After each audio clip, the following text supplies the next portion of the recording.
అప్పుల బాధలు వెంటాడుతున్నాయా? అయితే 6 JVR వారి జాతిరత్నాలు ధరించండి. నమస్తే, వెల్కమ్ టు అవర్ ఛానల్.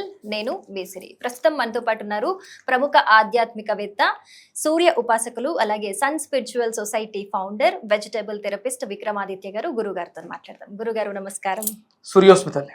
గురుగారు, మీరు వెజిటబుల్స్ గురించి ఎన్నో విషయాలు చెప్పారు. ఇప్పటి వరకు ఎంతో మందిని కూడా ఆ వెజిటబుల్స్ వల్లే ఎన్నో రోగాల బారిన పడినా కూడా క్యూర్ చేశారు. అలా ఎన్నో చూసాం, మేము చాలా నేర్చుకున్నాం కూడా. సో ఇప్పుడు ఆగస్ట్ నెల రాబోతోంది కాబట్టి ఆగస్టు నెలలో ఏ ఏ కూరగాయలు తింటే ఆరోగ్యవంతంగా ఉండొచ్చు, ఒకటి ఏ రోగాల బారిన పడకుండా కూడా ఉండొచ్చు అంటారు? ఆగస్టు నెల మనకి ప్రారబ్ధ కర్మలకు సంబంధించినటువంటి నెల.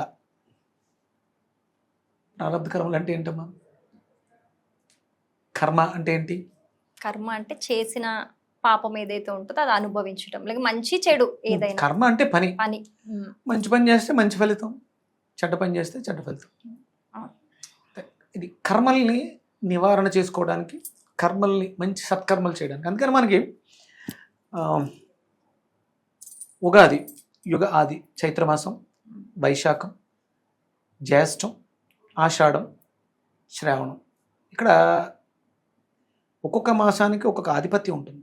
ఇప్పుడు మనం ఆషాఢంలో ఉన్నాం. ఆషాఢము అనగానే మనకి 2 షాఢ నక్షత్రాలు ఉంటాయి. షాఢ, ఉత్తరాషాఢ, పూర్వాషాఢ. ఇది ధనస్సు రాశికి సంబంధించింది. ఇది కర్మస్థానం. 9 కర్మస్థానం, భాగ్యస్థానం, పూర్వపుణ్యం అంటారు దీన్ని. అలాగే 10 కర్మస్థానం, అంటే మనం నెక్స్ట్కి షిఫ్ట్ అవుతాం అనమాట. ఇది శ్రావణం, శ్రవణ నక్షత్రం, కర్మకారకుడు. కర్మలు మనం చేసిన దానికి అనుభవించేటువంటి రుగ్మతలు. ఇప్పుడున్నటువంటి పరిస్థితులలో చాలామంది మయోసైటిస్, పెద్ద ఆవిడ సమంత గారు, అలాగే ఇంకా ఇలా, అంటే ఆవిడ పేరు మనం, అంటే ఆవిడని ఏదో మనం చూపించాలని కాదు, మనం తెలుసో తెలియకో చేసేటువంటి కర్మలు. అంటే మళ్ళీ కర్మ అనగానే గరుడ పురాణం గుర్తొచ్చేస్తుంది. నేను ఎందుకోదంటే గరుడ పురాణం చెప్పింది కరెక్టే. ఒక ఆత్మ, నేను తప్పు చేశాను, మరణాన్ని పొందాను, ఆత్మ బయటకు వచ్చేసింది. నేను చేసిన తప్పులకి ఆత్మకి ఒక, దాన్ని ఏమంటారు, యాతనా శరీరం అని ఒక బాడీని పెడతారు. ఇప్పుడు ఈ బాడీని వదిలేసింది ఆత్మ, బయటకు వచ్చేసింది. ఇది మట్టిలోకి కలిసిపోయింది. దీన్ని దహనం చేసేసారు, ఆఖరి అంత్యష్టికర్మ చేసేసారు, ఆత్మ ఉన్నదని. మరి ఇది చేసిన పాపానికి ఇది శిక్ష అనుభవించాలి కదా. దీనికి ఒక బాడీ ఇస్తారు, దాన్ని యాతనా శరీరం అంటారు అని అంటారని గరుడ పురాణం చెప్పింది. దీన్ని పట్టుకెళ్ళి శుభ్రంగా నేను ఎవరిని బాగా బాధ పెట్టాను, నేను బాగా దూషించాను, నోటితో దూషించిన దానికి నాకు నోట్లో ఒక బలమైనటువంటి, బాగా ఎర్ర కాల్చినటువంటి రాడ్ నోట్లో పెడతారు. ఇలా ఉంటాయి కర్మలు. అంటే ఇవన్నీ అనుభవించేశాను. నేను చాలామందిని దూషించాను, చాలామందిని తిట్టాను, చాలామందిని తప్పుగా చూశాను, నేను కొట్టాను, దానికి అన్ని శిక్షలు ఆత్మ అనుభవించేసింది. అవన్నీ క్లియర్ అయిన తర్వాత మళ్ళీ ఇంకొక ఇన్స్ట్రుమెంట్కి తీసుకొచ్చి మళ్ళీ మనిషిగా పుట్టాను. కర్మలన్నీ అనుభవించేసిన తర్వాత మళ్ళీ మనిషిగా పుట్టి మళ్ళీ రోగాలు ఎందుకు రావాలి? అప్పుడు ఎవరికి రోగాలు ఉండకూడదుగా. కానీ రోగాలు వస్తున్నాయంటే ఎక్కడో గరుడ పురాణంలో ఎక్కడో మిస్ అవుతున్నాం మనం. ఇది తప్పు చేస్తే ఇది విక్రమాదిత్య, ఇది నేను కాదు. నేను అంటే ఆత్మకి శ్రీకృష్ణ పరమాత్మ దీన్ని నిప్పులో కాల్చలేము, నీటిలో తడపలేము, దీన్ని సృష్టించలేము, లేకుండా చేయలేము. ఇది నిత్యము సత్యము. దీనికి ఏమి అంటావు? పాపపుణ్యాలు అంటావు. అందుకని కర్మ చేయి ఫలితం ఆశించుకో అంటాడు. అంటే కర్మ చేసేది ఇది దీనికి సంబంధించినటువంటి రికార్డ్స్, డిఎన్ఏ, మన డిఎన్ఏ, ఫిజికల్ డిఎన్ఏ. ఆత్మ అనేది ఫిజికల్ కాదు, అది మెటీరియల్ కాదు, అది ఒక ఇన్విజిబుల్, కనపడని, సూక్ష్మంగా ఉండేటువంటి ఒక డివైన్ శక్తి. ఒక ఎక్స్పీరియన్స్ కోసం వచ్చింది. ఒక విక్రమాదిత్య ఒక సూర్యోపాసకుడిగా, ఒక వెజిటబుల్ థెరపిస్ట్గా ఏం చేస్తాడో చూడటానికి ఈ బాడీని సెలెక్ట్ చేసుకుంది ఆత్మ, సోల్. ఇది అనుభవం ఆత్మకి. నెక్స్ట్ ఇంకొక ఇన్స్ట్రుమెంట్లోకి వెళ్ళిపోద్ది ఈ జ్ఞాపకాలతోటి. అప్పుడు వాడికి ఏదో ఉంటాయి, అవన్నీ మిక్స్ చేసుకుంటుంది, అది వేరే. ఇక్కడ ఇప్పుడు కర్మలు చేస్తుంది కదా, అంటే క్యారీ ఫార్వర్డ్ ఎలా అవుతుందో చెప్తున్నాను మీకు రోగాల గురించి. అంటే ఇది ఈ మాసం అంతా కర్మలకు సంబంధించి సత్కర్మలు చేయడం. ఆషాఢంలో వచ్చేటువంటి పండుగలు, శ్రావణంలో చేసేది ఏంటి? శ్రావణంలో అనగానే మీకు గుర్తొచ్చేది ఆడవాళ్ళకి బాగా ఇంపార్టెంట్, వరలక్ష్మి వ్రతం, లక్ష్మీ వ్రతం. అలాగే అంటే ఇవి వ్రతాల వరంగా ఆడవాళ్ళకి చెప్పేది. ఒరిజినల్గా ఏంటంటే శ్రీకృష్ణ పరమాత్మ శ్రావణ మాసానికి ప్రీతికరం. కృష్ణుడు అంటే ఎంతో కష్టాలు పడతాడు ఆయన మానవ జన్మ తీసుకోవడం వల్ల, మనిషిగా పుట్టడం వల్ల. ఇక్కడ ఆ అష్టమి, కృష్ణాష్టమి కూడా మనకి శ్రావణ మాసంలోనే వస్తుంది. అంటే కృష్ణుడు మనకేదో చెప్తున్నాడు, దాన్ని మనం నిగూఢంగా అర్థం చేసుకోవాలి.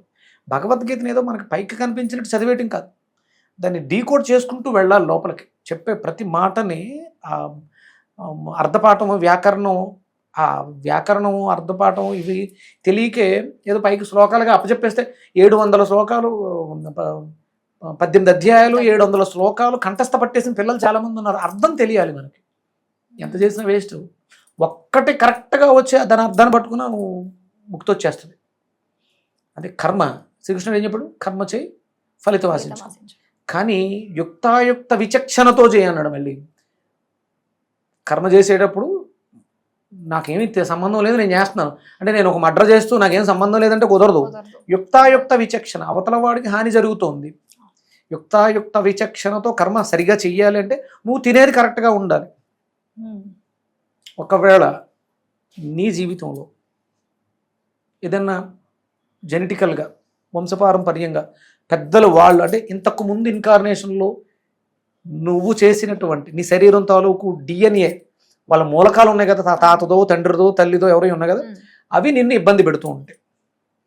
రోగాలు అవే అలా ఇబ్బంది పెడుతూ ఉంటే ఈ శ్రావణ మాసాన్ని లక్ష్మీ మాసంగా, లక్ష్మీ కేవలం శుక్రవారాల కోసం కాదు, శ్రావణ మాసం అంతా కూడా అద్భుతం అనమాట.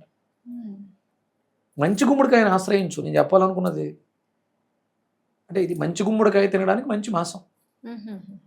కానీ మనం ఎక్కడ వాడతాం? గృహప్రవేశం అప్పుడు గుమ్మానికి పగలగొట్టి పక్కన పెట్టడానికి, కట్టడానికి మంచి గుమ్మడికాయ వాడలే, అది బూడిద గుమ్మడికాయ వాడతారు. గుమ్మానికి అటు ఇటు పెడతాం. దాని అదే ఎందుకు అటు ఇటు పెట్టడం కూడా తెలియదు. అలాగే ఎవరైనా చనిపోతే 11వ రోజు పెట్టే దాంట్లో దప్పలం కర్రీగా పెడతారు. అకేషనల్గా వాడతాం. ఇది అకేషనల్గా వాడేది కాదు, అద్భుతంగా వాడాల్సింది. ఈ నెలంతా తినండి, మీకు అద్భుతమైనటువంటి బెనిఫిట్స్.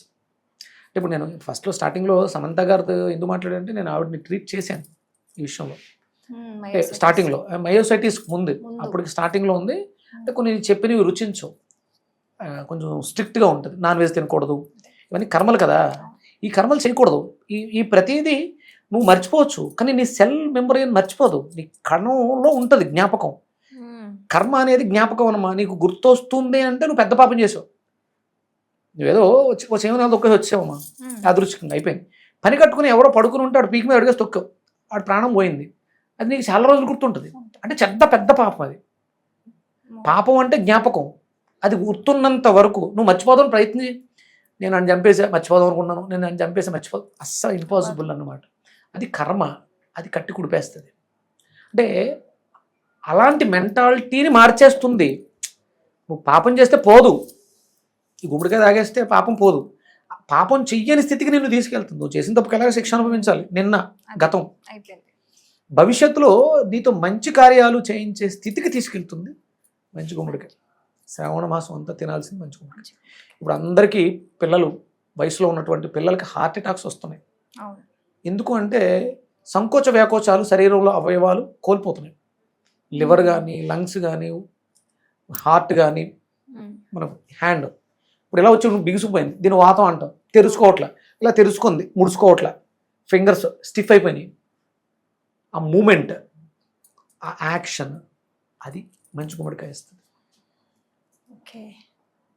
మంచి గుమ్మడికాయ అనగానే జనానికి గుర్తొచ్చేది ఏంటంటే అది పసుపు గుమ్మడికాయ. సాంబార్లో వేసుకుంటే బాగుంటుంది, ఎవరైనా చనిపోయినప్పుడు బాగుంటుంది, గృహప్రవేశం అప్పుడు ఇంటికి అటు ఇటు కొట్టుకుని పెట్టేస్తే బాగుంటుంది. అద్భుతమైనటువంటి ప్రకృతి మనకి ఇచ్చినటువంటి ఉత్కృష్టమైనటువంటి పదార్థాలు చాలా ఉన్నాయి. నెమ్మదిగా ఒకటి మాట్లాడుకో. చాలా చాలా మంచి విషయాలు చెప్పారు గురుగారు. ధన్యవాదాలు. సూర్యస్మృతి.